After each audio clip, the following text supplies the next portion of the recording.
सांगणारे राष्ट्रसंत तुकडोजी महाराज। आता विश्वात मके देवे असा पसायदानाचा गजल करणारे श्री संत ज्ञानेश्वर महाराज। गोरगरिबांचे कैवारी संत गाडगे बाबा।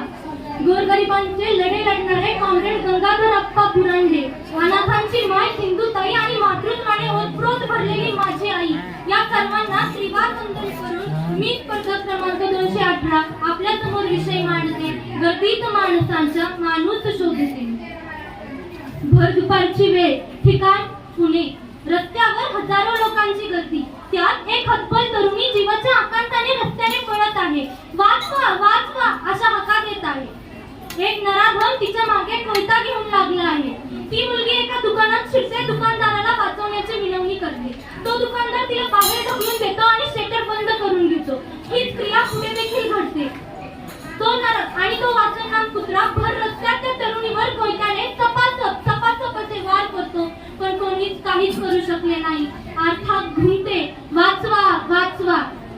ही गोष्ट नाही, हा प्रसंग नाही, तर संवेदनशील माणसाला प्रश्न पडण्याची स्थिती आहे। आणि मग मलाही प्रश्न पडला, कुठे गेला माणूस आणि कुठे गेली त्याची माणुसकी? आणि मग मलाही वाटलं, कुठे शोधावा माणूस? न्यूटन ने अगर गिरे हुए सेब की जगह गिरे हुए लोग देखे होते तो आज ग्रेविटी की जगह ह्यूमैनिटी के बारे में पढ़ाई होती होती। यत्र नार्यस्तु पूज्यन्ते रमणते तत्र देवता। जेथे स्त्रीला मान सन्मान आणि आदर असतो तेथेच देवतेचा निवास असतो असे म्हणणारे आम्ही प्रत्यक्ष वागतो कसे? म्हणूनच गर्दीत माणसाच्या माणूस शोधते मी। न्यायमूर्ती चंद्रशेखर धर्माधिकारी आपल्या पुस्तकातून एक अनुभव सांगतात की मुंबईत अपार्टमेंट मध्ये ते 5व्या मजल्यावर राहत होते। त्यांचा सहकारी न्यायाधीश मित्र 6व्या मजल्यावर राहत होता।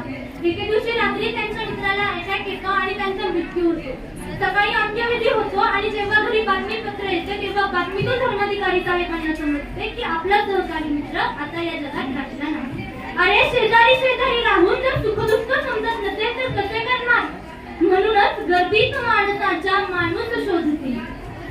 रस्त्यावर अपघात होतो, अनेक लोक मृत्युमुखी पडतात, तेव्हा तुम्ही आम्ही रस्त्यावरून जात असताना काय करतो तर त्या अपघाताचे व्हिडिओ काढतो आणि ते शेअर करतो, पण मदत शेअर करायला मात्र विसरून जातो। माणसाने माणसाशी माणसासारखे वागणे याला माणुसकी म्हणतात, पण ती आता संपत चालली आहे। भ्रष्टाचार आणि शिष्टाचार होत आहे, तिथे माणुसकी मरून जात आहे। टेबलावर बसलेली माणसं काम करायला नाही तर अडवायला बसली आहेत, तेथेही आपल्यातली माणुसकी मरून गेली आहे। कर्मवीर भाऊराव पाटलांनी रयत शिक्षण संस्थेची स्थापना केली। गोरगरिबांच्या घरी शिक्षणाची ज्ञानगंगा वाहिली। 10 दिवस अन्न वसतिगृहासाठी देणगी गोळा करायला परगावी जात असे। 1930 साल होते। अण्णा असेच परगावी गेले होते। संक्रांतीचा दिवस होता। लक्ष्मीबाई घरी एकट्या होत्या। घरात अन्नाचा एक कण देखील नव्हता। दुकानदार उधार किराणा देण्यासाठी तयार नव्हता। त्या माऊलीने आपले सोन्याचे मंगळसूत्र गहाण ठेवले। त्यापूर्वीच त्यांनी आपले 60 तोळे सोने विकले होते आणि आता हे मंगळसूत्र गहाण ठेवून मुले जीव घालतात। ही सारी किमया माणसाची, माणसातल्या त्या माणुसकीची। आणि आज काय होतंय? श्रीमंताचा साक्षर मुलगा रस्त्याने घोड्यावर बसून जात होता। रस्त्याच्या एक बोर्ड दिसला, त्यावर मोठ्या अक्षरात लिहिलेले होते विद्यापीठ। त्या खालीच लिहिलेले होते, येथे होलसेल पदव्या किरकोळ भावात मिळते। BST 50,000, MST 1 lakh. त्या पोराला नवे वाटले।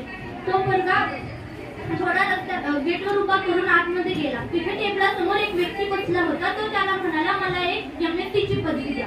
पूर्ण व्यवहार झाला। 1 लाख मोजले, एमएसटीची पदवी घेतली आणि तो बाहेर आला। बाहेर आल्यानंतर घोड्यावर बसला। घोड्याला टाच मारली पण घोडा हलला नाही। त्याने घोड्याला विनवणी केली पण तरी देखील घोडा हलला नाही। शेवटी घोडा बोलायला लागला आणि घोडा म्हणाला, मालक तुम्ही एमएसटी झाले, मग तुमचा घोडा साधा बीएसटी नको का? त्या पोराला पटले। तो म्हणला, बरोबर आहे, घोड्याला देखील एक तरी पदवी पाहिजे। तो परत त्या ऑफिसरकडे गेला आणि त्याला म्हणाला की मला एक बीएसटीची पदवी द्या। तो ऑफिसर म्हणाला, तू आत्ताच एमएसटी झालास, मग परत बीएसटी होण्याची गरज नाही, कारण एमएसटी झाले म्हणजे बीएसटी झाले असे गृहीत धरले जाते। मग तुला परत बीएसटीची पदवी घेण्याची काय गरज? त्यावर तो मुलगा म्हणाला की बीएसटीची पदवी मला नाही तर माझ्या घोड्याला पाहिजे। त्यावर त्या ऑफिसरने उत्तर दिले, इथे घोड्याला नाही तर इथे फक्त गाढवांना पदव्या मिळतात। सांगायचं तात्पर्य हेच की प्रश्न पदव्यांचा नाहीये, प्रश्न आहे माणसाचा। माणसाने पैशापुढे आपली माणुसकी गहाण ठेवली आणि ती मरून गेली। त्यामुळे अक्कलशून्य माणसं लोक त्या जागी बसली। म्हणून गर्दीत माणसाच्या माणूस शोधते मी. आई बापाला देवस्थानी मानणाऱ्या आपल्या या भारत भूमीत आज 720 पेक्षा जास्त वृद्धाश्रम आहेत. तिथे कित्येक आई वडील हे आपले दिवस गुंततात.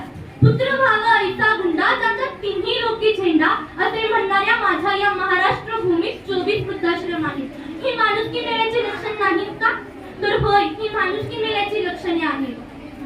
देवालाही आई नावाची वाटते, देवालाही नवलाई, विठ्ठलही पंढरीचा म्हणे स्वतःला विठ्ठल असे आई बाबत म्हटले जाते. म्हणून अनाथांना माया देणाऱ्या सिंधुताई आई झाल्या. अनाथांना मातृत्व देण्यात कमी पडली नाही. अनाथांची माता झाली माझी सिंधुताई. आणि ही सारी किमया माणुसकीची. आणि आजकाल काय होतंय, स्वतःच्या तान्हा बाळाला स्वतःच्या कुशीत घेऊन पाजल्यावर सौंदर्य कमी होतं असं म्हणून कित्येक आया ह्या आपल्या मुलाला स्वतःचं दूध न पाजतात. हे सगळे दृश्य बघून मला अविश्रांतीने म्हणावंसे वाटते की माणुसकी ही खऱ्या अर्थाने मरून गेली आहे.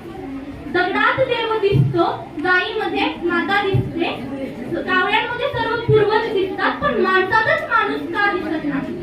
शेवटी मी इतकेच म्हणेन की शोधते देव मी दगडात मणी भाव नसताना, शोधते देव मी दगडात मणी भाव नसताना, मज कुठे ठाऊक किती यातना झाल्या घाव सोसताना, मज कुठे ठाऊक किती यातना झाल्या घाव सोसताना. माणसांच्या या गर्दीत माणुसकीची ठेव नाही, माणसांच्या या गर्दीत माणुसकीची ठेव नाही. दगडांच्या या गर्दीत सारेच देव नाही, दगडांच्या या गर्दीत सारेच देव नाही. तरीही त्याच दगडांशी संवाद साधते मी, तरीही त्याच दगडांशी संवाद साधते मी.